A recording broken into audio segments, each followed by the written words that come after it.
morning, everybody, and welcome to your Civic Center Park. I'm Erickson. I'm the Director of Parks and Recreation for the county.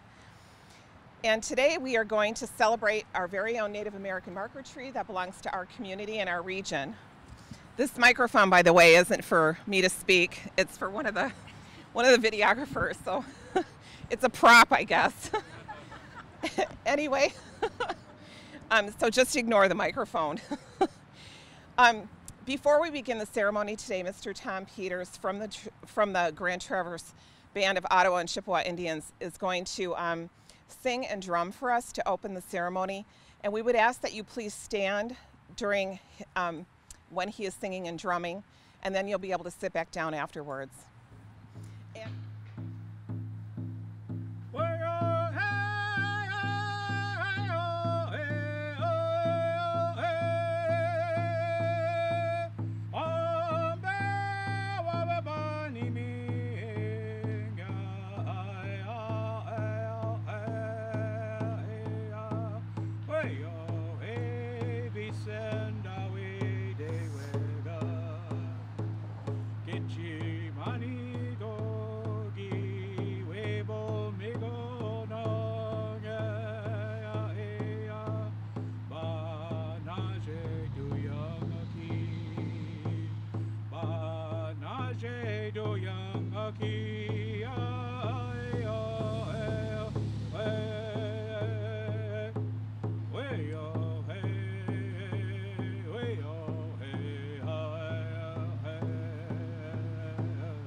Getchi mani dogi webo migo nong ya way yo hey way yo hey amba wa bani mi ya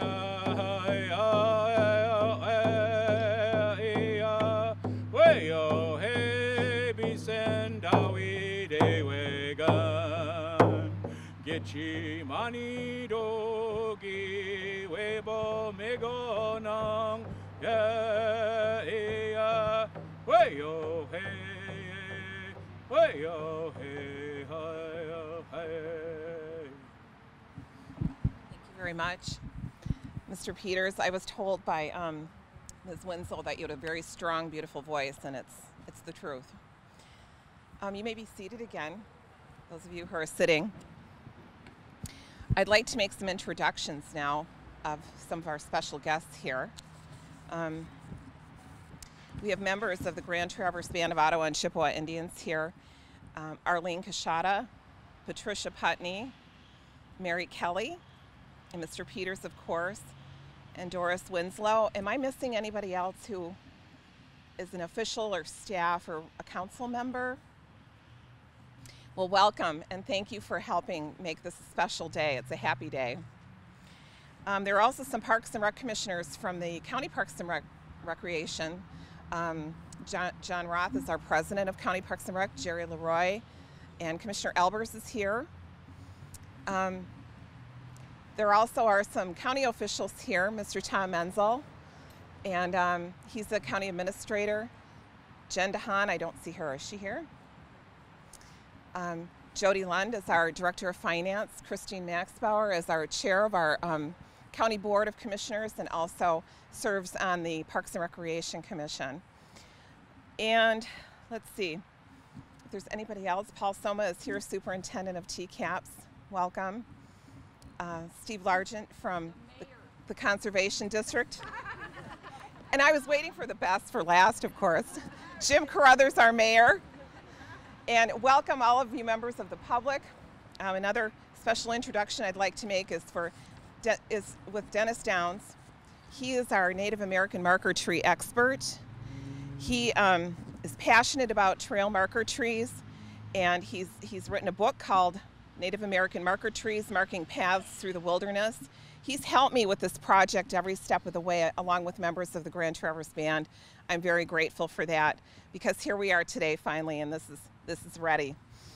So Mr. Downs has brought some pictures of his travels recognizing trees. This happens to be our tree. He's a wealth of information, and he will be around afterwards to answer questions for a little while and provide further education. So I want to just talk a little bit about the history of Native American marker trees. And marker trees they're very unique. There's only one expert that I know of, and so they're kind of few and far between. Not that much is known about them other than what Mr. Downs has provided me. There have been others in the past, as you'll see by this photo, that have studied them, but they're kind of a mystery. We can't tell for sure how they were used, but we know that they were used to mark a path or a way. This particular tree was used for the path from Detroit to the Straits of Mackinac. And they were created by the Native Americans. This system of trees and marking was created by the Native Americans and used by Native Americans, then later by fur traders and early pioneers. They're ancient forms of land and water navigation. They served as exit signs, much like our exit signs from a freeway, to indicate special places. Places such as fresh water, medicinal plants, mineral deposits, ceremonial sites, burial grounds, areas of portage, and of course just simple directional signs. So we were fortunate enough this past year to receive a grant from the Grand Traverse Band of Ottawa and Chippewa Indians to improve the area around our tree, which I feel it looked neglected for quite a few years. It was surrounded by a very ugly fence, and it just wasn't given the deference it should have for many years. So our Parks and Recreation Commission recommended that we apply for a grant to clean up this area, give it the honor it deserves, give the tree the honor it deserves, put a new fence here. We pulled up some asphalt and did some landscaping. And then we also have some educational messaging so that people finding their way on our path over to the schools and back home can stop and take a look at this tree, gather some energy here and take a quiet time and learn something. And we're very proud of how this turned out. We couldn't have done it without our grant. So I'm going to turn this over to Dennis for a few minutes if you'd like to come up here and just say a few words about the history or whatever you would like to say. Good job. All I'd like to say, first of all, is thank you to the Grand Traverse Band of Ottawa and Chippewa for making this possible through their donations, and then to the city, Traverse City itself, and the Parks Department. You have a history of protecting this tree in writing going back to January 20th, 1917 in your local newspaper. This tree was visited by professors from Northwestern back in the 20s and 30s. The picture to our right here actually has an Ottawa Indian, Hilda Little Fawn Williams, daughter of Thundercloud. He came here in the 40s, and his most recent trip was in 1972. We brought her up here 3 years ago. You didn't have a fence. You had a solid fence. Bill Kinnis, your historical expert up here, the historian, had the fence removed so Hilda could lay her hands on the tree that her father was at decades ago. So what you've done educationally is excellent, both for Native American history and the history of Traverse City. Protecting this, you couldn't have done a better job. Having the plaque educate young people and tie the Native American community with the city of Traverse City is just an excellent thing, and my hat's off to you, and I couldn't be happier to be here. And congratulations for what you've done. Thank you so much.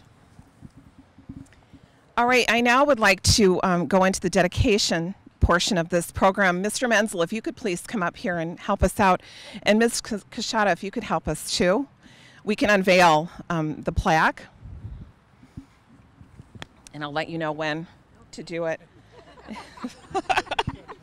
I know. Who's in charge here? No. It's with my great privilege to dedicate the significant placemaking project and our historical marker tree in honor of the Grand Traverse Band of Ottawa and Chippewa Indians who've so generously contributed greatly to the overall health and well-being of our community and our county. You've especially supported county parks, and we are grateful. Shemegwech, thank you.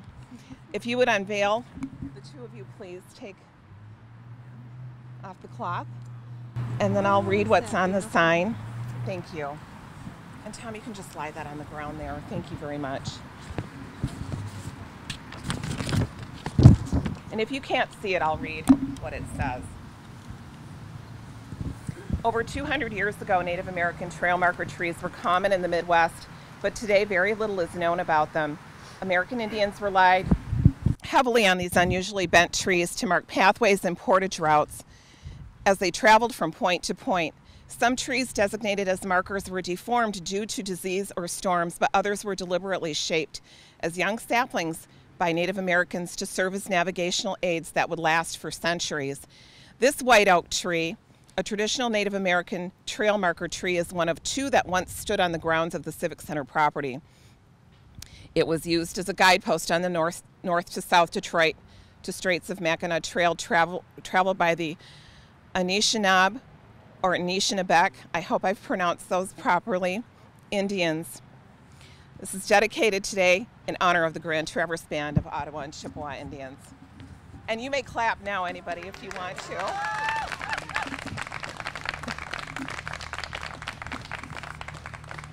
All right. It's good today to honor something that is very important to our people, the Anishinaabe people, and that's these trees in the natural world that was provided by us, the Great Spirit. The Great Mystery is how we refer to it. And to have everybody here and to join in this honor for this tree is really a good thing, I think. And I originated from Charlevoix, Chingwaxibing. And there we also have this, like she had mentioned earlier, that these trees like this that are bent like that, ceremonial, we have the council trees. There's a circle of trees like this that are all bent in that circle, signifying the headsmen that came in and discussed things. So we do have these in our area, we recognize them. And like Dennis said earlier, you know, I grew up with that. I grew up with that way, you know, of honoring and understanding the natural way that we have.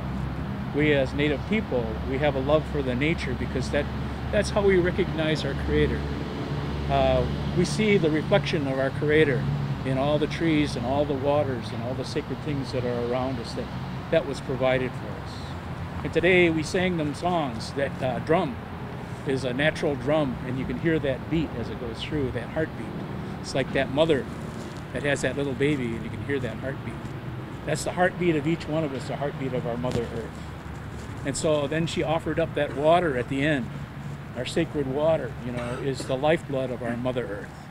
That's important to recognize. Those things are important to us, and they're always held dear to us, and they are guiding way of life for us and show us the way, the path of what we're supposed to do in honoring creation. So it's good to be here today and really appreciate everyone coming out and enjoying this together. The last thing I wanted to say, though, is that our people are out west in North Dakota right now, and there's a pipeline that's going out there in the camp, and they're trying to stop this pipeline from going under the Missouri River, and it's coming to a head the last couple of days. And so I would like you to think about that, because we got a pipeline 5 that's up going across Mackinac up there, you know. It could have a big impact on us. That sacred water, one of the biggest water reserves in the whole world, is here. And it's a beautiful place to be, but we have a responsibility that was given to us to take care of that and to stand up for those things. And I know that we all do that together. So I say thank you for coming. Miigwech. Thank you.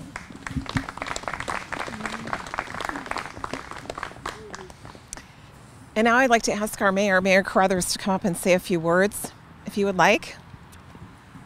Thank you, Chris. Thank you, Grand Traverse Parks and Recreation. I am honored to be here as our mayor to celebrate this dedication. It's an important time for us to be here with the Grand Traverse Band of Ottawa and Chippewa Indians and all the indigenous peoples that came here before us and who were such wonderful stewards of the land before the white man migrated here. This is important for us to share in our histories, how we come together, how we work together, and how we work for a better future. So this is a really good moment for us to celebrate and to honor this historic site. I'm honored to be here. Thank you very much, and I appreciate you all for working with us and keeping the history alive. Thank you. Thank you. County Administrator Menzel, would you like to say a few words? Thank you all for coming on behalf of Chris Maxbar, who's our chairman of the board and the county board. We're pleased to be here to participate in this. Chris Erickson and her staff originating this and putting it all together deserves a lot of credit, but I also think it speaks to the collaboration between the tribe and the county. We're working on a lot of interesting projects together. We appreciate all that you've brought to this area, and we're pleased to be able to help celebrate something that's very important to you, because it's also very important to us as well. So thank you all for coming. Thank you, Tom. I appreciate it. Do you want to say something? Okay. All right. If anybody else would like to come up and make a remark, now would be the time to do so. We would welcome that. All right, so that brings us to our closing then. Thank you, all of you, so much for being here today. Like I said, what a great day. Dennis keeps saying it's a happy day, and it truly is. You've all helped make this spot even more sacred today. I really do envision this as a place where people can go and get peace and take a time out and just enjoy this historical tribute to our region. I invite you all to come back and visit. Bring your family, friends, and visitors so that they can learn and pass down the history. This is important. I also look forward to Parks and Recreation working with the Grand Traverse Band to bring more education to our community somehow, either here or in some form or fashion. I'm excited about that. Thank you so much for your beautiful blessing. It was an honor to witness that. And so Mr. Peters now will drum and sing for us again to close the ceremony. And if you are seated, please stand for that. Thank you, everyone, and have a great day.